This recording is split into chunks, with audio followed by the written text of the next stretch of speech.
दोस्तों, हमारी सीरीज चल रही है जिम कॉर्बेट की बुक ओमनीबस। पिछली कहानियां प्लेलिस्ट में है। आगे की कहानी कंटिन्यू करते हैं जिसका कि नाम है द कांडा मैन ईटर।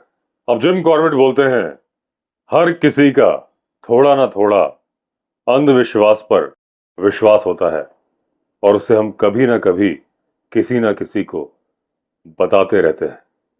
कभी कोई बोलता है कि 13 का अंक अशुभ है, एक टेबल पर 13 लोग नहीं बैठने चाहिए, किसी सीढ़ी के नीचे से नहीं निकलना चाहिए, डिनर के दौरान वाइन पास नहीं करनी चाहिए।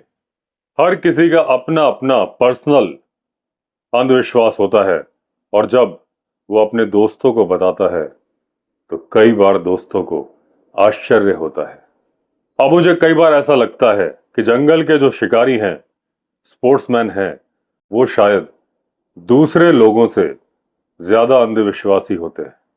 अब ये बात सच है कि नहीं सच है मुझे नहीं मालूम। एक बात मुझे मालूम है, वो अपने अंधविश्वास पर विश्वास पूरे यकीन के साथ करते हैं।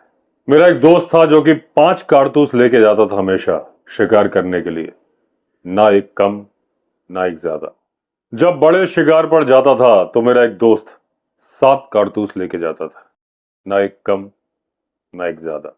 एक मेरा दोस्त था जो कि नॉर्थ इंडिया का बहुत ही बढ़िया स्पोर्ट्समैन यानी कि शिकारी माना जाता था।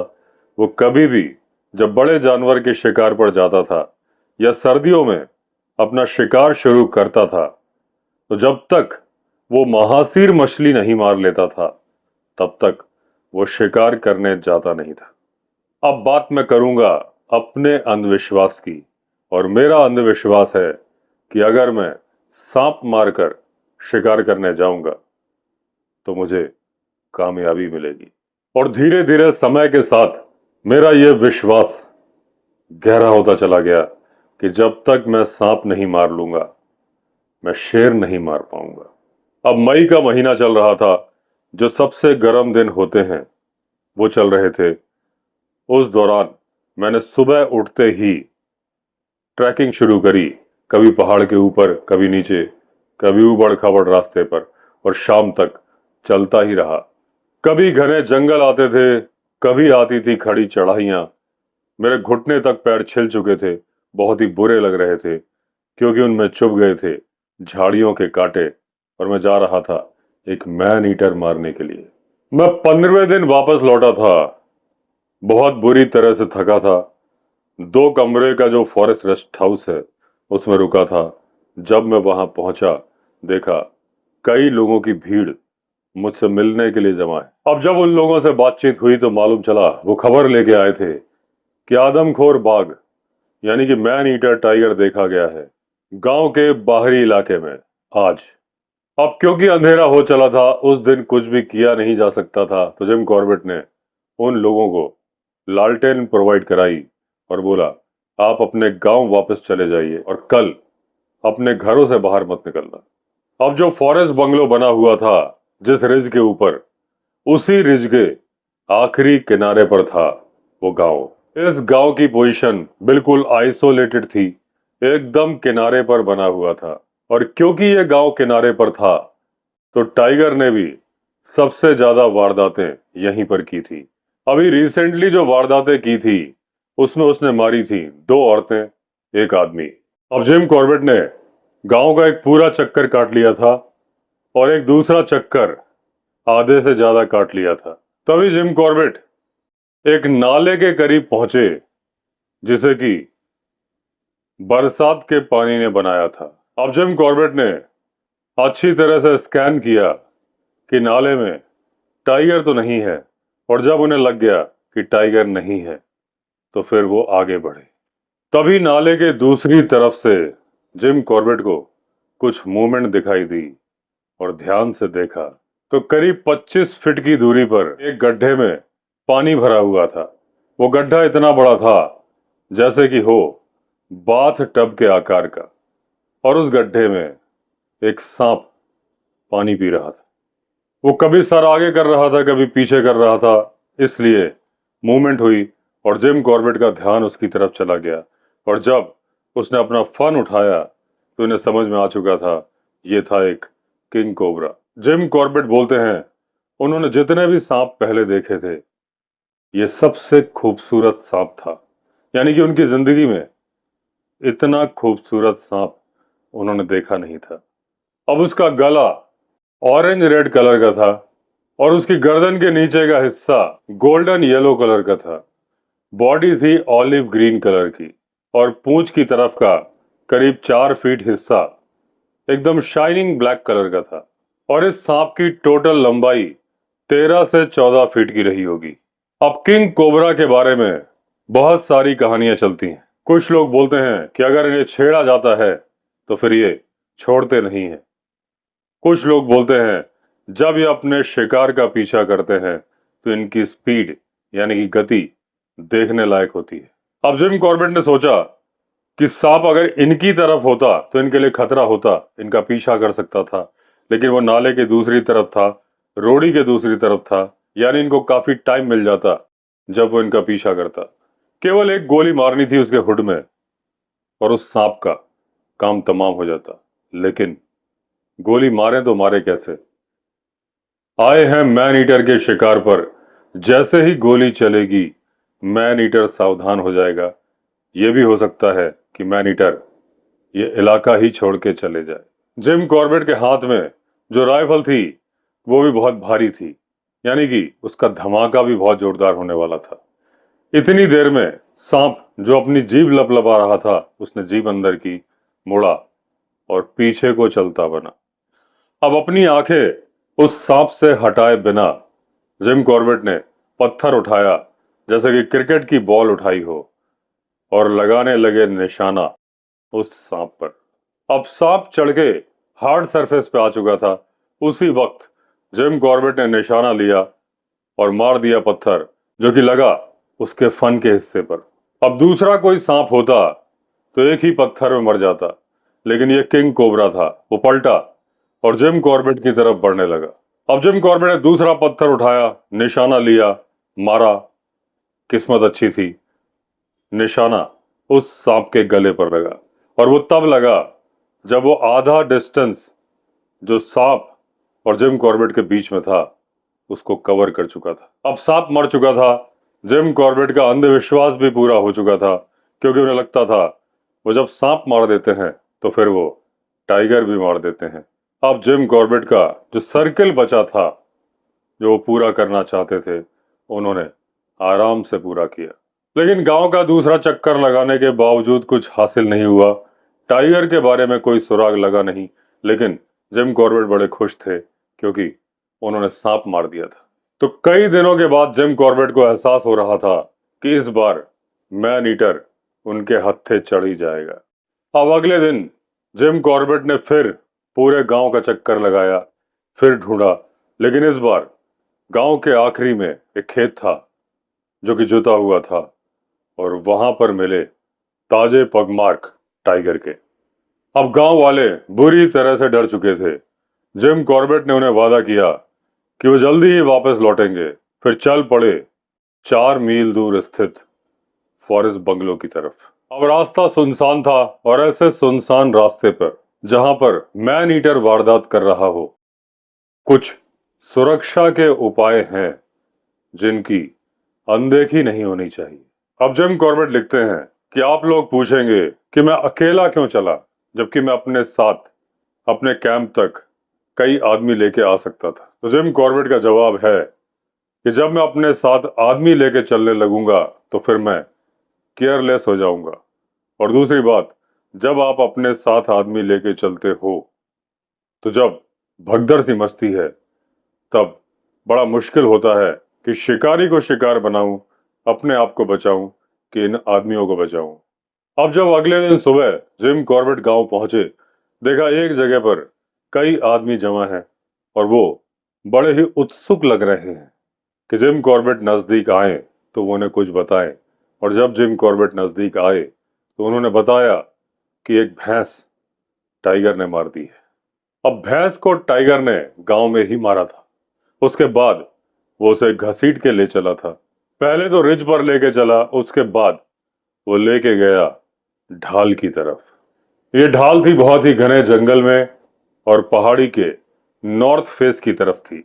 अब एक चट्टान के ऊपर खड़े होके जिम कॉर्बेट ने देखा कि वो जंगल इतना घना है कि उसके अंदर टाइगर के ड्रैग मार्क्स, यानी कि टाइगर ने जो भैंस को खींचा था, उन निशानों का पीछा करना ठीक नहीं है, सुरक्षित नहीं है। सबसे अच्छा आइडिया होगा कि एक लंबा रास्ता लेके पहले नीचे उतरा जाए, नीचे से फिर ऊपर चढ़ा जाए और उस जगह पर जाया जाए जहां जिम कॉर्बेट को अंदाजा था कि टाइगर भैंस को लेके गया होगा। अब जिम कॉर्बेट को जितनी पैतरेबाजी दिखानी थी वो उसको पूरा कर चुके थे और एक लंबा चक्कर लेके आए थे और उस जगह पर पहुंच चुके थे जहां उन्हें अंदाजा था कि टाइगर भैंस को लेके गया होगा। इस जगह का अंदाजा जिम कॉर्बेट ने पहले ही ऊपर से लगा लिया था। ये वो जगह थी जहां खड़ी चढ़ाई में थोड़ा सा सपाट मैदान था। अब जिम कॉर्बेट उस जगह पर खड़े होके टो ले रहे थे क्योंकि उनका अंदाजा था कि टाइगर थक जाएगा और जब उसे समतल जगह मिलेगी तो फिर वहीं पर अपने भोजन को खाएगा और टाइगर, जिसे कि पसीना आ चुका था उस भैंसे को यहां तक लाने में। जिम कॉर्बेट भी पसीने से तरबतर थे और उनकी हथेलियों में पसीना आ रहा था और जब हथेलियों में पसीना हो ऐसे में बंदूक चलाना एडवाइजेबल नहीं होता। तो जिम कॉर्बेट अपना पसीना सुखाने के लिए, थोड़ा आराम करने के लिए और सुट्टा मारने के लिए वहां रुक गए। अब जिम कॉर्बेट के सामने जो जमीन थी वहां पर बहुत सारे बोल्डर्स पड़े थे। उन बोल्डर्स के बीच से एक स्ट्रीम बह के जा रही थी जिसका पानी साफ सुथरा था और उसमें थोड़े थोड़े पानी के गड्ढे बने हुए थे। उसमें जो पानी भरा था वो भी क्रिस्टल क्लियर था। अब जो जिम कॉर्बेट के सामने इलाका था उसमें छोटे छोटे पत्थर पड़े हुए थे, लेकिन जिम कॉर्बेट ने रबर सोल वाले जूते पहने थे और जब वो उस पर चलते तो आवाज नहीं होती। अब जब जिम कॉर्बेट ने सुट्टा मार लिया और आराम कर लिया, उनका पसीना भी सूख गया, तो वो फिर चल पड़े इस उम्मीद में मैन ईटर उस शिकार के पास में ही होगा। अब वो जो दूरी थी उसका 3/4 हिस्सा जिम कॉर्बेट ने पूरा कर लिया, यानी कि कवर कर लिया। उन्हें सामने वो शिकार नजर आ गया। वहां बहुत सारे फर्न्स लगे थे और उनके बीच में पड़ा था वो शिकार।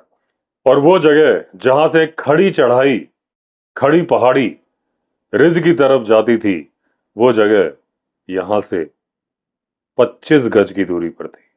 अब टाइगर इनको नजर नहीं आ रहा था तो ये धीरे धीरे आगे बढ़ तो रहे थे, बहुत ज्यादा सावधान होके पूरा इलाका बार बार अपनी आंखों से स्कैन कर रहे थे।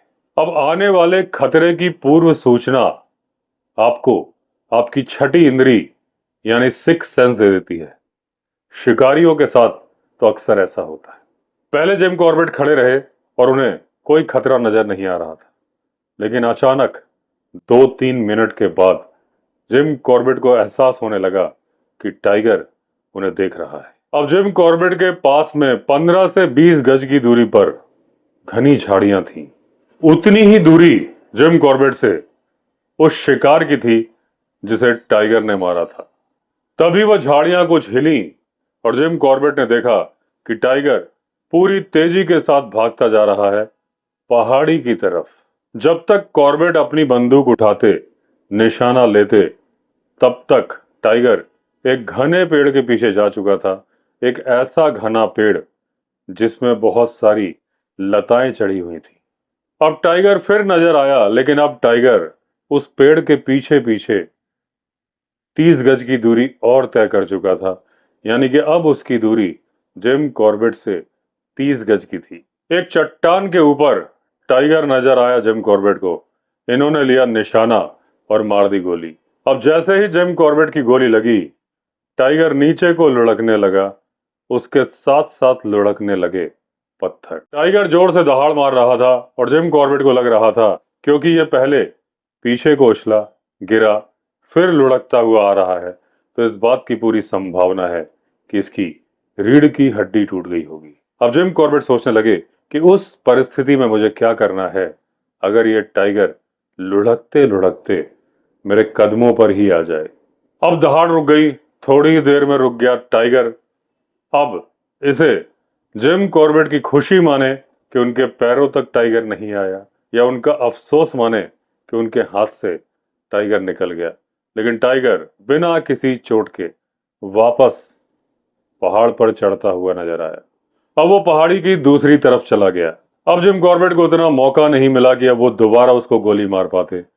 कई बांस की झाड़ियों में टकराते हुए टाइगर दूसरी पहाड़ी पर चला गया था। अब बाद में जिम कॉर्बेट ने अंदाजा लगाया कि उनकी गोली जो उन्होंने दागी थी 75 डिग्री के एंगल से, उसने टाइगर की कोहनी को छील दिया और निकल गई।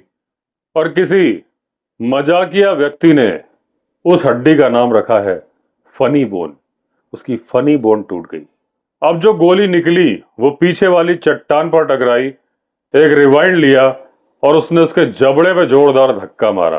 अब जो दोनों के दोनों घाव हुए, चाहे वो फनी बोन का हो, चाहे ये चट्टान से टकराकर लौटी गोली ने जबड़े पे जो घाव किया हो, वो तकलीफ देने वाले तो बहुत थे लेकिन घातक नहीं थे। अब जब जिम कॉर्बेट ने ढूंढने की कोशिश की तो बहुत ही पतली खून की धारा मिली, यानी छोटा सा घाव था। लेकिन उस खून की धारा के पीछे पीछे जब जिम कॉर्बेट चल रहे थे तो टाइगर ने ग्राउल करके उनको चेताया कि कायदे में रहोगे तो फायदे में रहोगे। और जिम कॉर्बेट जानते थे कि ऐसी परिस्थिति में जब घायल टाइगर झाड़ियों के अंदर ही हो, उन झाड़ियों में जाना आत्महत्या करने के बराबर है। अब गांव में जिम कॉर्बेट की गोली की आवाज सुन ली गई थी।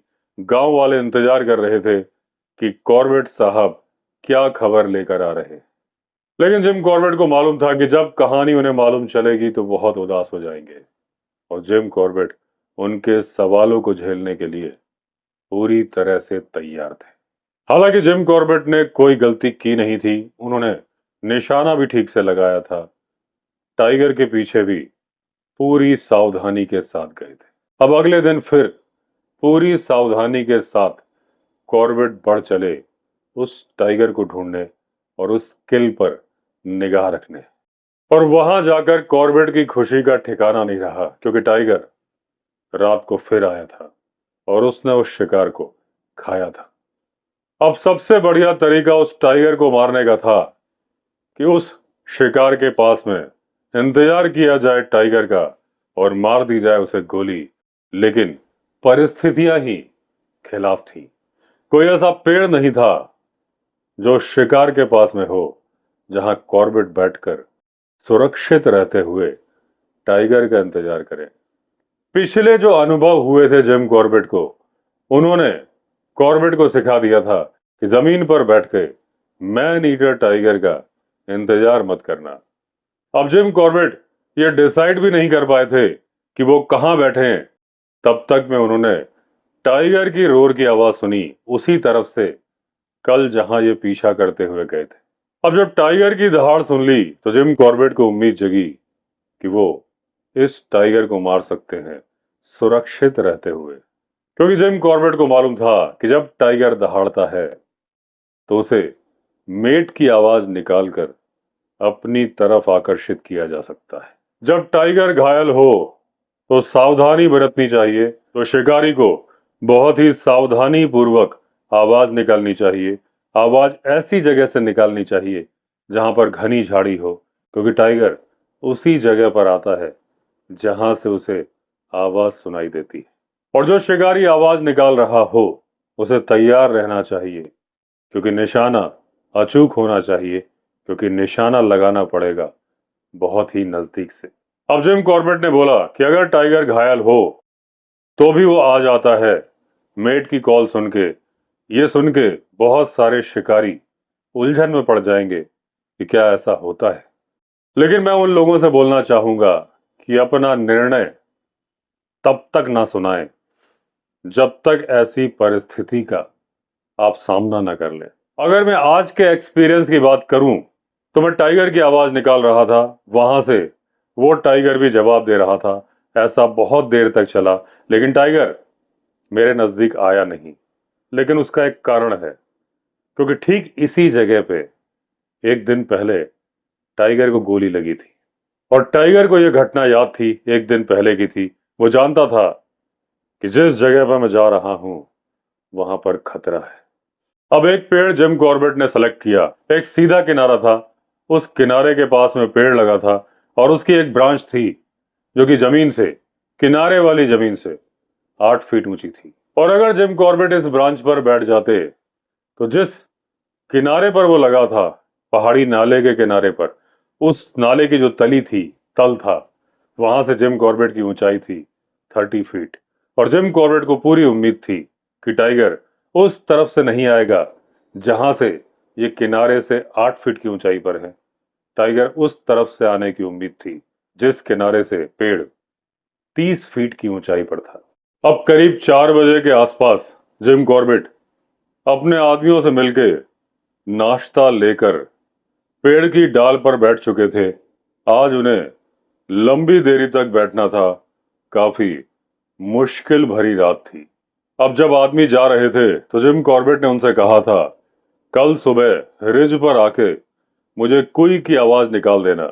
अब जिम कॉर्बेट ने कहा कि जब तुम लोग कुई की आवाज निकालोगे और अगर बदले में लेपर्ड की आवाज सुनाई दे तो चुपचाप वहीं बैठे रहना, लेकिन अगर किसी तरह का कोई जवाब ना मिले तो तुम लोग 2 पार्टीज बनाना, जोर जोर से आवाजें करते हुए, पत्थर फेंकते हुए इस तरफ आना।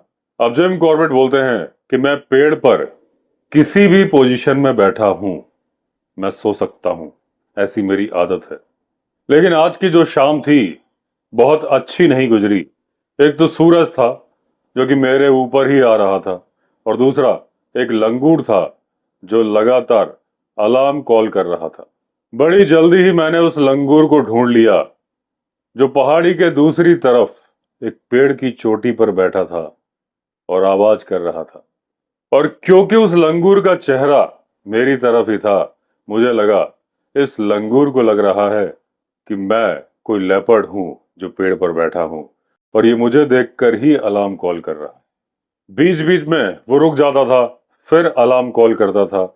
ऐसा चलता ही रहा, लेकिन जब अंधेरा आ गया तो फिर उसकी अलार्म कॉल रुक गई। अब घंटों पर घंटे बीतते गए। जिम कॉर्बेट अपनी आंखों पर भी जोर दे रहे थे, अपने कानों पर भी जोर दे रहे थे, लेकिन तभी पहाड़ के ऊपर से एक पत्थर लुढ़का और लुढ़कते लुढ़कते उसी पेड़ पर आके टकराया जिस पर बैठे थे जिम कॉर्बेट। अब पत्थर लुढ़कने के बाद एक नरम गद्दे के पैरों वाले जानवर के कदमों की आहट सुनाई दी। इस बात में कोई शक नहीं कि यह था टाइगर। अब पहले तो जिम कॉर्बेट ने अपने आप को सांत्वना दी। जिस टाइगर को पहाड़ के दूसरी तरफ जाना चाहिए था, वो इस तरफ मेरे ही डायरेक्शन में क्यों आ रहा है। और सांत्वना यह दी थी कि पक्का यह इत्तेफाकन है, संयोग है कि वो टाइगर इस तरफ आ रहा है, उसका मुझसे कोई लेना देना नहीं है। लेकिन बड़ी ही जल्दी जिम कॉर्बेट को एहसास हुआ कि इंसान कुत्ता पाले, बिल्ली पाले, लेकिन गलत फहमी कभी ना पाले। अब ये खुश फहमी या गलत फहमी जो कि जिम कॉर्बेट को थी कि टाइगर उनकी पोजीशन को जानता नहीं है, ऐसे ही आ रहा है, ये गलत फहमी मिट गई। अब जिम कॉर्बेट जान चुके थे कि वो टाइगर जिम कॉर्बेट की तरफ ही आ रहा है, क्योंकि अब उसने ग्राउल करना शुरू कर दिया था। अब जिम कॉर्बेट को समझ में आ चुका था कि जब अपने आदमियों से जिम कॉर्बेट ब्रेकफास्ट ले रहे थे, उस वक्त टाइगर उस वैली में आ चुका था, अपनी पोजीशन भी ले चुका था। और वो जो लंगूर था वो जिम कॉर्बेट को देख के कॉल नहीं कर रहा था, उसने देख लिया था टाइगर को। और उस टाइगर ने बैठे बैठे देख लिया था जब जिम कॉर्बेट पेड़ के ऊपर चढ़ रहे थे। अब जो ये घटनाक्रम था, इसकी तो कल्पना भी नहीं की थी जिम कॉर्बेट ने। और अब जो होने वाला था उसको बड़े ही सावधानी पूर्वक हैंडल करना था। अब जिस ब्रांच पर जिम कॉर्बेट आराम से बैठे थे, उससे वो बड़े आराम से हवा में फायर कर सकते थे, लेकिन पीछे के डायरेक्शन पे जहां से इन्होंने कल्पना भी नहीं की थी कि टाइगर आएगा, वहां पर फायर करना एक टेढ़ी खीर था। अब अगर जिम कॉर्बेट टाइगर को डराने के लिए हवा में भी फायर कर देते, 0.400450 का जो शॉट है, उसका जो धमाका है, एक बार जो टाइगर सुन लेगा, उसके बाद वो इलाका ही छोड़ देगा। जिम कॉर्बेट की सारी मेहनत पर पानी फिर जाएगा। मुझे ये बात अच्छे से मालूम थी कि टाइगर छलांग नहीं मारेगा, क्योंकि अगर टाइगर छलांग मारता, क्योंकि मैं उससे केवल 8 फीट की ऊंचाई पर था, लेकिन टाइगर नीचे गिरता 30 फीट नीचे, और ये बात टाइगर को मालूम थी। लेकिन यहां पर सवाल ये उठता था कि मैं टाइगर से केवल 8 फीट की ऊंचाई पर था।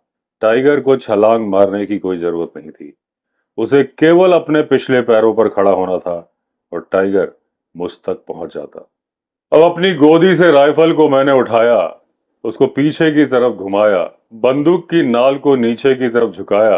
अब जैसे ही जिम कॉर्बेट ने अपना सेफ्टी कैच हटाया, टाइगर ने जो ग्राउल किया वो जबरदस्त ग्राउल था, और उसके पहले जितने ग्राउल किए थे वो इससे बहुत हल्के ग्राउल थे। अब जिम कॉर्बेट ने सोचा कि अगर टाइगर इनके नजदीक तक पहुंच जाएगा तो पक्का वो राइफल के कांटेक्ट में आ जाएगा।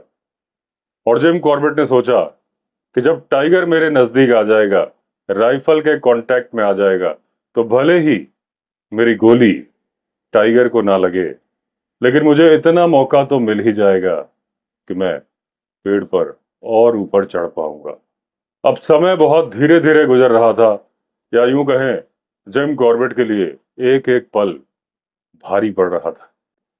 उसके बाद टाइगर एक पास वाला रवीन, जो कि जिम कॉर्बेट के लेफ्ट हैंड साइड में था, उस तरफ उछल के चला गया, और थोड़ी ही देर बाद जिम कॉर्बेट ने सुनी हड्डियां टूटने की आवाज। अब जिम कॉर्बेट ने राहत की सांस ली, क्योंकि यही एक ऐसी आवाज थी जिन्होंने उन्हें थोड़ा सुकून दिया था, क्योंकि जहां वो बैठे थे बड़े अनकंफर्टेबल थे, और उसके बाद जो आवाजें भी आई थी वो कुछ कंफर्टेबल तो नहीं थी।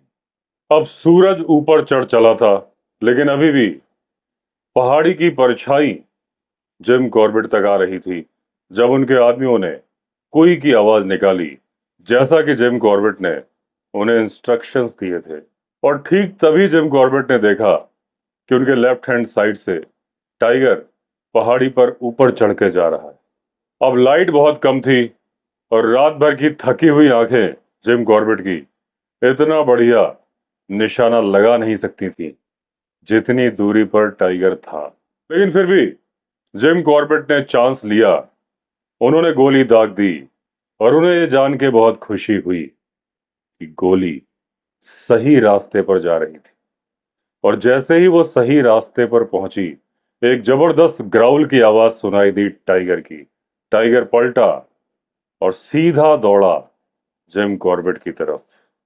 अब टाइगर उछलने की तैयारी में ही था कि तभी दूसरी गोली, जो कि जिम कॉर्बेट ने दाग दी थी, गड़ गई टाइगर की छाती में। अब क्योंकि जो गोली की धमक थी, उससे टाइगर, जो कि ऑलरेडी उछल चुका था, उसका डायरेक्शन चेंज हो गया। वो जिम कॉर्बेट की तरफ ना आके पेड़ के तने से टकराया, और टकराते हुए नीचे सिर के बल वैली की तरफ चला गया। वहां पर एक छोटा सा पानी का तालाब था, या गड्ढा था। टाइगर सीधा उस गड्ढे में गया। टाइगर फिर उछला। अब गड्ढे का पानी टाइगर के खून से लाल हो चुका था। टाइगर निकल के बाहर आया, और उसके बाद जिम कॉर्बेट की नजरों से ओझल हो गया। 15 घंटे तक पेड़ पर बैठे बैठे जिम कॉर्बेट की एक एक नस, एक एक हड्डी अकड़ चुकी थी। अब जिम कॉर्बेट ने देखा उनके कपड़े टाइगर के खून से सने हुए थे। उसके बाद जब वो नीचे उतरे, उन्होंने अपने पैरों की अपने ही हाथों से मसाज की। अब जिम कॉर्बेट चलने की स्थिति में आ चुके थे। उन्हें मालूम था कि जिस तरह से गोली टाइगर को लगी है, टाइगर ज्यादा दूर तक जा नहीं पाएगा। और जब जिम कॉर्बेट टाइगर के पीछे गए, तो उन्होंने देखा टाइगर मरा पड़ा है एक चट्टान के नीचे। वहां पर भी एक पानी का छोटा सा गड्ढा था। अब जिम कॉर्बेट ने अपने आदमियों से कहा था कि दो बॉडी बना के, दो पार्टीज बना के, चिल्लाते हुए, पत्थर गिराते हुए आना। लेकिन अगर मैं तुम्हें लेपर्ड की आवाज निकाल कर जवाब ना दूं, मैंने लेपर्ड की आवाज नहीं निकाली थी, लेकिन उसके बावजूद आदमी घबरा गए, एक ही बॉडी में आ गए, यानी एक ही पार्टी में दौड़ते हुए आ गए। वो लोग उस पेड़ तक आए, वहां पर टाइगर के खून के निशान थे और मेरा हैट वहीं पे पड़ा था। उन आदमियों ने नतीजा निकाला कि साहब को टाइगर उठा के ले गया। अब उन लोगों ने मुझे आवाज लगाई और मैंने उनकी आवाज का जवाब दिया। उसके बाद वो लोग दौड़ते हुए वैली की तरफ आ गए। दूर से उन्होंने मेरे खून से सने हुए कपड़े देखे। अब फिर उन्हें लगा कि टाइगर ने मुझे घायल कर दिया है। मैंने चिल्ला के उन्हें बताया कि चिंता मत करो, मैं बिल्कुल सुरक्षित हूं और जो ये खून है ये मेरा नहीं है, टाइगर का है। तब उन लोगों ने राहत की सांस ली और जमा हो गए जिम कॉर्बेट के चारों तरफ। अब एक पेड़ की मोटी टहनी काटी गई, बहुत सारी लताएं काटी गईं और उससे टाइगर को बांधा गया उस टहनी के ऊपर। और उसके बाद उल्लास के साथ चिल्लाते हुए वो लोग बढ़ चले अपने गांव की तरफ। अब उन दूर दराज के इलाकों में जहां पर कोई मैन ईटर वारदात कर रहा हो, वहां तरह तरह के रिचुअल्स फॉलो किए जाते हैं। ये ऐसी घटनाएं होती हैं जो गांव वालों के लिए बहुत ज्यादा महत्व रखती हैं और बाहर की दुनिया के लोग उसके बारे में न सुनना चाहते हैं, न बात करना चाहते। मैं कांडा मैन ईटर के आखिरी शिकार के बारे में कुछ ऐसा ही घटनाक्रम आपको बताना चाहता हूं। मैं घटना स्थल पर जब आया था, उसके ठीक पहले ही ये घटना हुई थी और जो गांव वालों ने मुझे डिटेल्स दिए थे और उसके बाद जब मैंने उसकी जांच पड़ताल की थी, मैं आपको वो पूरी कहानी सुनाना चाहता हूं जिसके बारे में मुझे विश्वास है कि ये कहानी सही है।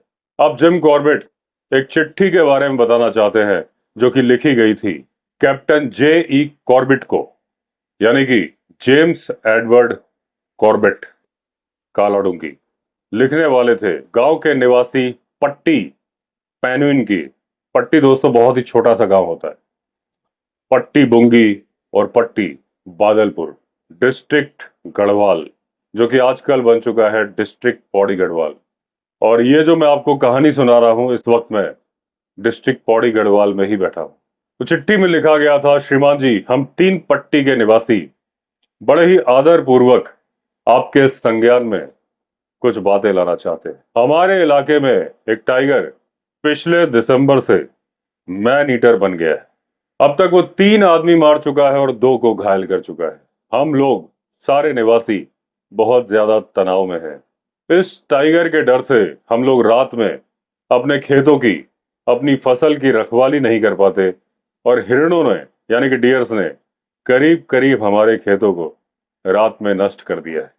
ना तो हम पशुओं के लिए चारा लेने, घास लेने जंगल में जा पाते हैं, ना ही अपने पशुओं को चराने के लिए जंगल ले जा पाते हैं और हमारे पशु भुखमरी की कगार पर है, करीब करीब मरने ही वाले। हमारी स्थिति बहुत खराब है। जंगलात यानी कि फॉरेस्ट डिपार्टमेंट को हमने खबर करी, वो पुरजोर कोशिश कर रहे हैं इस टाइगर को मारने की, लेकिन हमें कोई उम्मीद नहीं है कि वो कुछ कर पाएंगे। 2 शिकारी बाहर से इस टाइगर को मारने के लिए आए, लेकिन दुर्भाग्यवश वो उसे मार नहीं पाए।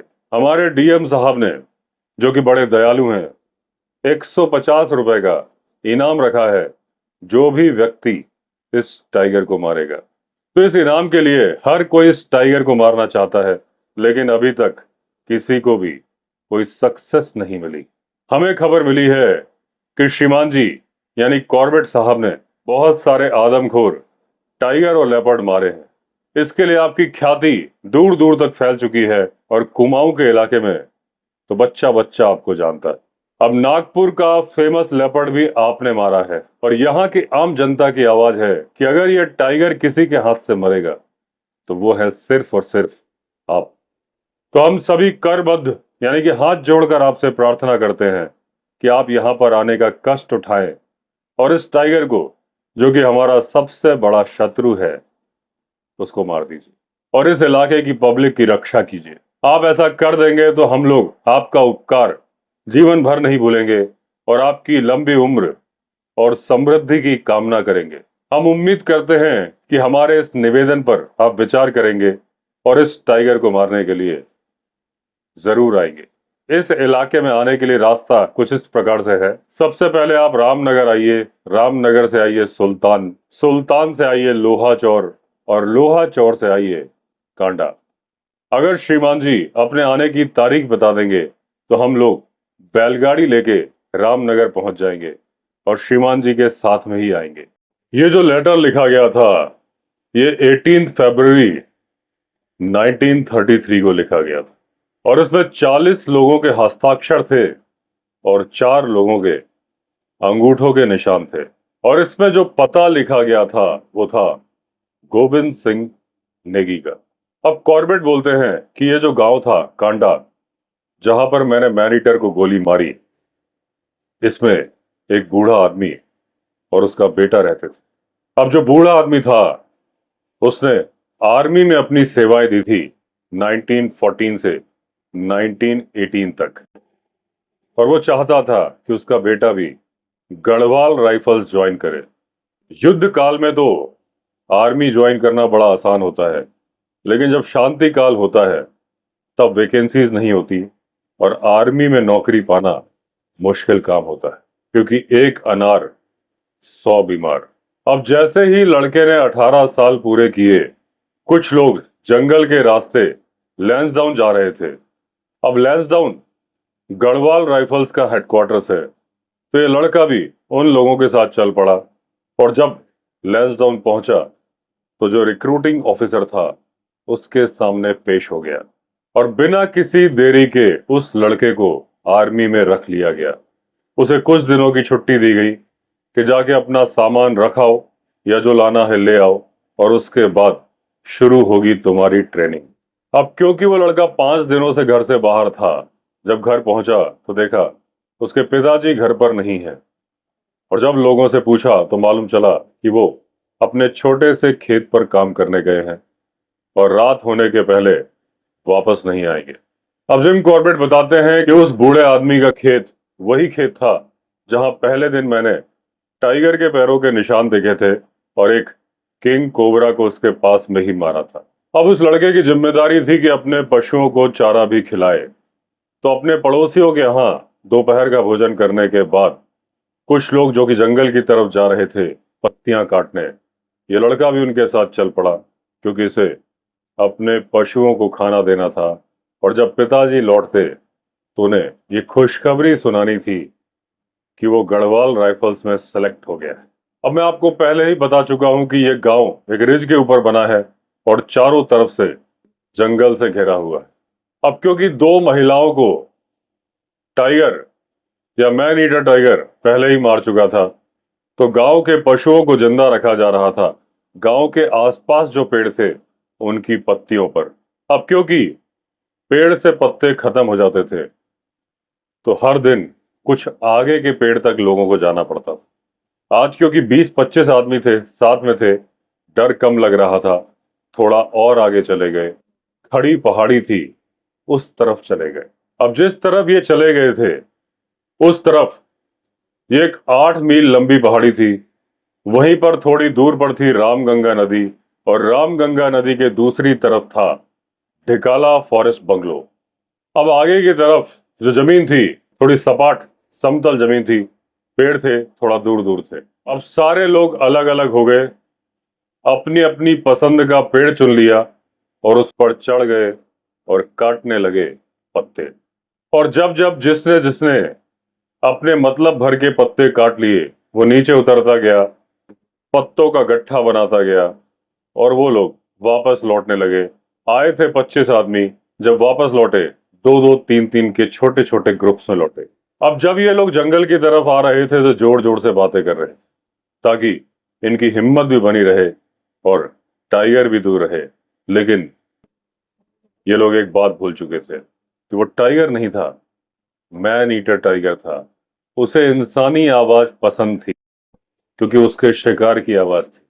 और जब ये लोग पेड़ पर चढ़े हुए थे तो भी आपस में एक दूसरे से चिल्लाकर बात कर रहे थे और उस आवाज को सुन लिया था मैन ईटर ने। दूर कहीं झाड़ियों में सो रहा था। टाइगर ने 4 दिन पहले एक फीमेल सांबर को मारा था, वो आराम कर रहा था, लेकिन अब उसने सुन ली थी आवाज अपने पसंदीदा शिकार की। यानी कि इंसान की। टाइगर ने एक स्ट्रीम को क्रॉस किया, उसके बाद जानवरों के चलने वाली पगडंडी मिली और उससे काफी तेजी के साथ बढ़ने लगा उस तरफ जहां से आ रही थी इंसानों की आवाज। यहां पर जिम कॉर्बेट बोलते हैं कि किसी भी जानवर के चलने की स्पीड का अंदाजा आप लगा सकते हो जब आप उसके पैरों के निशान देखो। टाइगर के जो पग मार्क जिम कॉर्बेट ने देखे थे, उससे उन्हें मालूम चल गया था कि ये टाइगर नॉर्मल चाल में चल के नहीं गया था, तेज चाल में चल के गया था। अब जिस लड़के की बात जिम कॉर्बेट कर रहे हैं, वो जिस पेड़ पर चढ़ा था, एक पशुओं के जाने का रास्ता था, उससे मात्र 25 गज की दूरी पर था।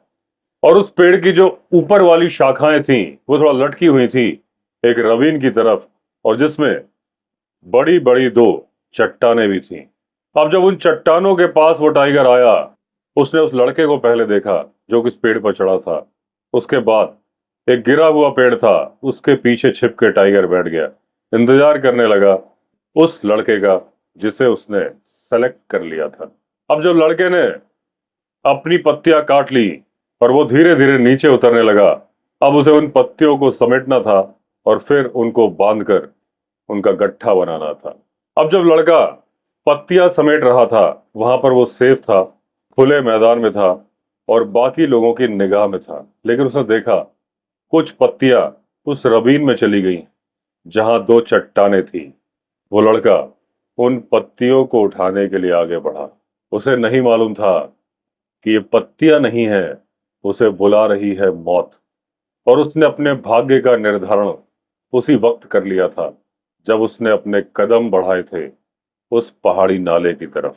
जैसे ही वो लड़का नाले में उतरा, टाइगर जो कि गिरे हुए पेड़ के पीछे छिपा हुआ था, उसने अपना कवर छोड़ा, आगे को बढ़ा उस लड़के की तरफ।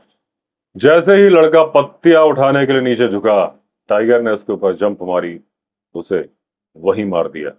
अब जिम कॉर्बेट ने जब बाद में जांच की, तो वो ये पता नहीं लगा पाए कि उस लड़के की मौत उस वक्त हुई जब बाकी लोग पेड़ पर चढ़े हुए थे या उसके बाद हुई, इसका अंदाजा नहीं लग रहा था। अब जब पिता अपने खेत से वापस आया और गांव वालों ने उसे बताया कि तुम्हारे बेटे का सिलेक्शन हो गया है गढ़वाल राइफल्स में, पिता की खुशी का ठिकाना नहीं रहा। और जब पिता ने पूछा कि मेरा बेटा कहाँ है, तो लोगों ने बताया वो गांव में पत्तियां लेने गया था।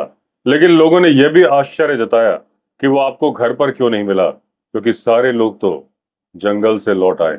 अब अपने बैलों को खूंटे पे बांध के वो पिता गांव के एक एक घर में गया अपने बेटे को ढूंढने। वो पिता उन सभी लोगों से मिला जो कि जंगल गए थे पत्तियां काटने, सबसे बात की। सबका एक ही जवाब था कि वो लोग दो दो तीन तीन के छोटे दल में लौटे थे और उन्हें याद नहीं कि उनका लड़का साथ में था कि नहीं। और उन्हें ये याद नहीं था कि वो लड़का किसके साथ लौटा, उन्होंने तो उसे पेड़ पर चढ़े हुए ही देखा था। अब अपने खेतों को क्रॉस करके रिज के मुहाने पर वो फादर गया, अपने बेटे का नाम लेके जोर जोर से पुकारा, लेकिन कोई जवाब आया नहीं। अब वो फादर अपने घर वापस आया, एक लालटेन जलाई, गांव के बीच से निकला और जब भी कोई पूछ रहा था कहाँ जा रहे हो, तो वो डर जा रहा था जवाब सुन के, क्योंकि फादर का जवाब था कि मैं अपने बच्चे को ढूंढने जंगल में जा रहा हूं। और जब लोग बोल रहे थे क्या तुम भूल चुके हो कि जंगल में आदमखोर घूम रहा है, तो फादर का जवाब था आदमखोर घूम रहा है, यही तो परेशानी है और इसीलिए मैं जंगल में जा रहा हूं, क्योंकि मुझे लग रहा है कि क्या पता मेरा बेटा पेड़ से गिर गया हो, घायल हो, चलने के काबिल ना हो, और मैं आवाज लगा रहा हूं लेकिन मेरा बेटा उन आवाजों को सुन रहा है, लेकिन वो डर के मारे जवाब नहीं दे रहा है, कहीं वो जवाब देगा और उसकी आवाज सुनकर आदमखोर ना आ जाए। उस बूढ़े आदमी ने किसी गांव वाले की मदद नहीं मांगी और किसी गांव वाले ने अपनी मदद उसे ऑफर भी नहीं की। वो जंगल में चला गया, पूरी रात जंगल में घूमता रहा। उस जंगल में, जिस जंगल में कदम रखने की बात सोचकर गांव वाले कांप जाते थे रात के टाइम पर।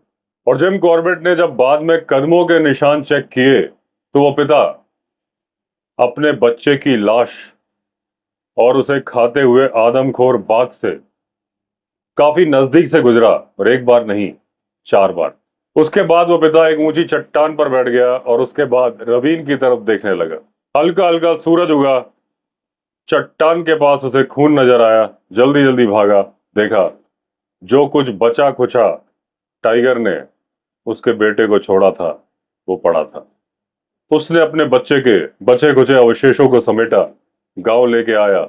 गांव में बाकी लोगों ने उसकी मदद की, उसका अंतिम संस्कार करने में, मंडल नदी के किनारे। अब ये जो घटनाक्रम है, इसमें वो पिता कितने ज्यादा खतरे में था, लेकिन उसे उस खतरे की परवाह नहीं थी। उसने जो कार्य किया था वो भारी दुख और भारी चिंता और जो उसका बेटे के प्रति उसका प्यार था, इसलिए किया था। इस काम को करते वक्त उसे अपनी जान की परवाह बिल्कुल भी नहीं थी। अब पहाड़ पर जो लोग रहते हैं बहुत ज्यादा धार्मिक होते हैं, बहुत ज्यादा अंधविश्वासी होते हैं और उनका मानना है हर नाले, हर पहाड़ की चोटी, हर गॉर्ज, हर जगह पर एक आत्मा रहती है। और इस तरह की जो ईविल आत्माएं हैं उनसे सबसे ज्यादा डरने की जरूरत तब है जब रात का अंधेरा होता है।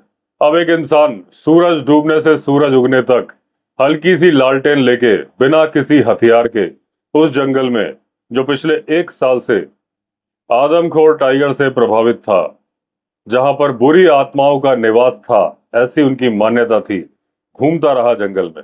इस बात की पूरी संभावना है कि मैन ईटर ने उसे देख लिया था, क्योंकि वो पास से ही 4 बार गुजरा था। तो जिम कॉर्बेट बोलते हैं, मेरे ख्याल से ऐसा व्यक्ति अदम्य साहस रखता है, गजब का बहादुर है, उसकी तारीफ की जानी चाहिए। और मैं उसे क्रेडिट इसलिए भी देता हूं कि वो ऐसा कुछ नहीं मानता कि उसने ऐसा कुछ बहादुरी वाला काम किया है। जब टाइगर मर गया तो मैंने कहा, इस टाइगर के बगल में बैठ जाओ, मैं तुम्हारी फोटो खींचना चाहता हूं। उस बूढ़े आदमी ने कहा, साहब मैं आपका धन्यवाद देना चाहता हूं, आपने मेरा बदला ले लिया। अब ये 3 वो मैन ईटर थे जिनका मैंने डिस्ट्रिक्ट कॉन्फ्रेंस में कुमाऊं के लोगों से वादा किया था कि मैं उनको निजात दिला के रहूंगा। अब बारी थी गढ़वाल के लोगों की। दोस्तों, इसी के साथ खत्म हुई कहानी। हमारी अगली कहानी द पीपल पानी टाइगर में हम फिर मिलेंगे। अगर आपने चैनल सब्सक्राइब नहीं किया है तो चैनल सब्सक्राइब कर लीजिए। चलिए फिर मिलते हैं, तब तक के लिए ऑल द बेस्ट।